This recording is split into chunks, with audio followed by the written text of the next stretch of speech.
সুপ্রিয় দর্শক, আসসালামু আলাইকুম। আশা করছি আপনারা সকলেই অনেক অনেক ভালো আছেন। আজকের পর্বে রান্না করে দেখাবো গরুর মাংস ভুনা। এটা বাঙালি রাঁধুনিদের নিত্যদিনের রান্না। সবাই কম বেশি রান্না করতে পারেন, তবে অনেকের মাংস অনেক সময় সেদ্ধ হতে চায় না বা পারফেক্ট স্বাদ আসে না। আবার অনেকে কমেন্ট করেন যে আপু, আমি মাংস রান্না করলে কালারটা কালো হয় না। তাদের জন্য আজকে এই সহজ প্রসেসে তৈরি করে দেখাবো পারফেক্ট গরুর মাংস ভুনা, যেটা খেতে অনেক মজার হবে। প্লাস যারা কর্মব্যস্ততার কারণে বেশি ঝামেলায় যেতে চান না, সহজ উপায়ে রান্না করতে চান অল্প মশলায়, তারাও চাইলে এটা ট্রাই করতে পারেন। কড়াইয়ে প্রথমে নিয়ে নিচ্ছি পেঁয়াজ কুচি 3 কাপ, আর তেল দিয়ে দিচ্ছি 1 কাপের একটু কম। এটা 240 ml এর কাপ। এখন পেঁয়াজটাকে ভেজে নেব। পেঁয়াজ এমনভাবে ভাজতে হবে যে বেশিরভাগ পেঁয়াজ সাদা থাকবে আর কিছু পেঁয়াজ গোল্ডেন কালার হয়ে আসবে, ঠিক এভাবে ভাজতে হবে। লাগবে রাঁধুনি রেডিমিক্স মাংসের মশলা। এই গুঁড়া মশলা দিয়ে যদি রান্না করেন তাহলে কিন্তু আপনারা খুব সহজেই গরুর মাংসের পারফেক্ট স্বাদ নিয়ে আসতে পারবেন। এই মশলার মধ্যে আপনার এলাচ, দালচিনি, লং, জিরা, ধনিয়া, মরিচ, জয়ফল, জয়ত্রী সব কিছু রয়েছে, মানে সব কিছু একসাথে গুঁড়া করা। তো এই মশলাটা ইউজ করলে অন্য কোনো মশলা দেওয়ার ঝামেলা নেই, শুধু এই মশলাটা আপনারা ইউজ করে কিন্তু পারফেক্ট স্বাদ নিয়ে আসতে পারবেন। তো একটা প্যাকেটের মধ্যে এরকম একটা প্যাকেট থাকবে। তো এই দেখতে পাচ্ছেন, এই যে মশলা, এটা কিন্তু আপনারা অনেকদিন রান্না করে খেতে পারবেন। যতটুকু প্রয়োজন রান্না করলেন, বাকিগুলো এয়ারটাইট বয়ামে রেখে দিলেন, অনেকদিন পর্যন্ত রেখে খাওয়া যায়। তো আমি এখান থেকে 5 টেবিল চামচ মাংসের মশলা নিয়ে নিচ্ছি, কারণ আমি 2 কেজি মাংস রান্না করব। 2 কেজির জন্য 5 টেবিল চামচ লাগবে। যদি 1 কেজি মাংস রান্না করেন, সেক্ষেত্রে আপনার 2.5 টেবিল চামচ বা 7 চা চামচ মাংসের মশলা নেবেন, তাহলে এটার যে ঝাল মশলা সেটা একদম পারফেক্ট হবে। তো দেখতেই পাচ্ছেন আমি এখানে 5 টেবিল চামচ গুঁড়া মশলা নিয়েছি। এই মশলা দিয়ে রান্না করলে এটা স্বাদ একদম পারফেক্ট হবে। যারা নতুন বা পুরাতন যে কেউ রান্না করতে পারেন পারফেক্ট স্বাদ নিয়ে আসতে।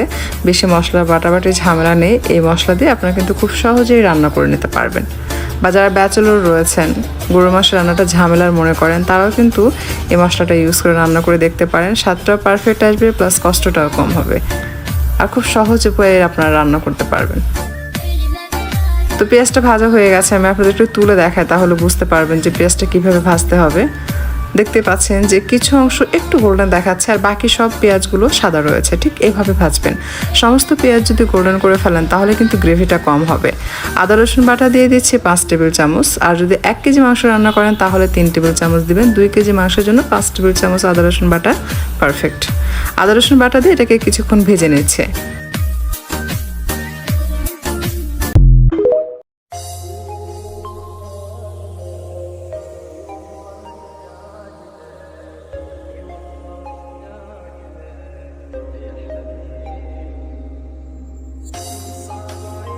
এখন দিয়ে দিচ্ছি গুঁড়া মশলা, সম্পূর্ণটা দিয়ে দিলাম। দিয়ে মশলাটাকে পেঁয়াজের সাথে মিক্স করে নেব।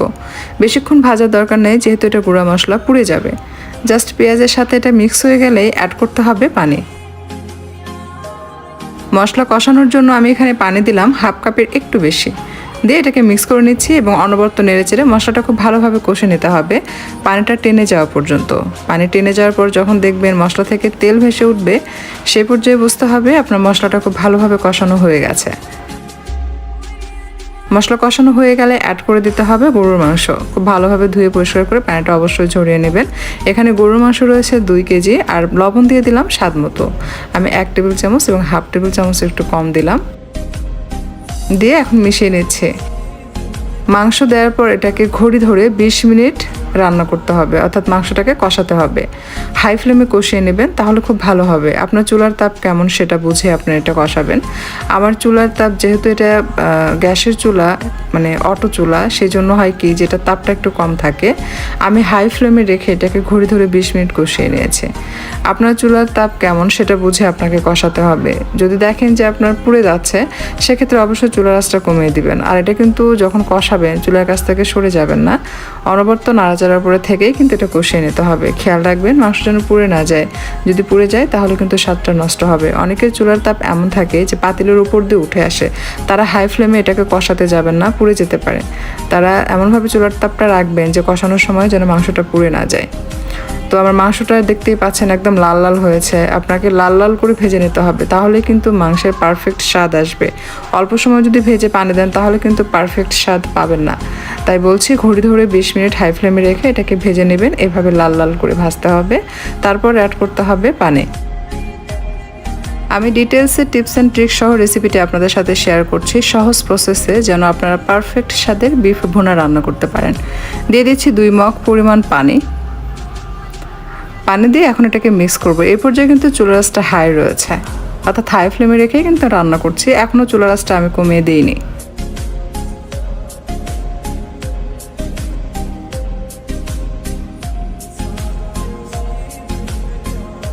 এখন ঢাকনা দিয়ে ঢেকে দিচ্ছি এবং অপেক্ষা করছি খুব ভালোভাবে বলক আসার জন্য। খুব ভালোভাবে বলক চলে আসার পর এটাকে উল্টে পাল্টে একটু মিক্স করে নেব।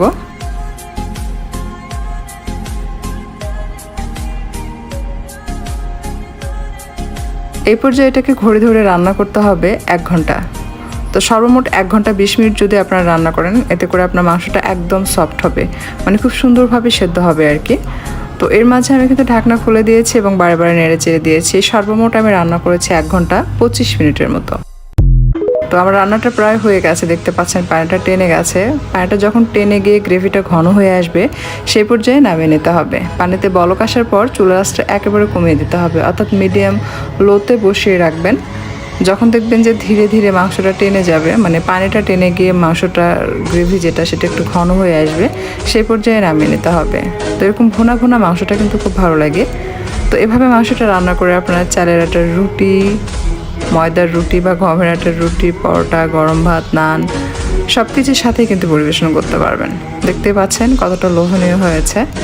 এটা খেতেও বেশ মজার। আপনারা চাইলে গুঁড়া মশলা দিয়ে ট্রাই করতে পারেন। যারা কর্মব্যস্ততার কারণে অনেক বেশি বিজি থাকেন, তারা কিন্তু চাইলে শর্ট টাইমে এই গুঁড়া মশলা ইউজ করে মজার রান্নাটা করে ফেলতে পারবেন। আশা করছি আজকের এই সহজ প্রসেসে পারফেক্ট গরুর মাংস রান্নাটা আপনাদের কাছে ভালো লেগেছে। যদি ভিডিওটি ভালো লাগে, লাইক, কমেন্ট, শেয়ার করবেন। আর এরকমই সহজ এবং মজার মজার রেসিপি পেতে আমার চ্যানেলটি সাবস্ক্রাইব করে নিয়মিত চ্যানেলের সাথেই থাকবেন আশা করছি। ধন্যবাদ সবাইকে এতক্ষণ আমার রেসিপি দেখার জন্য।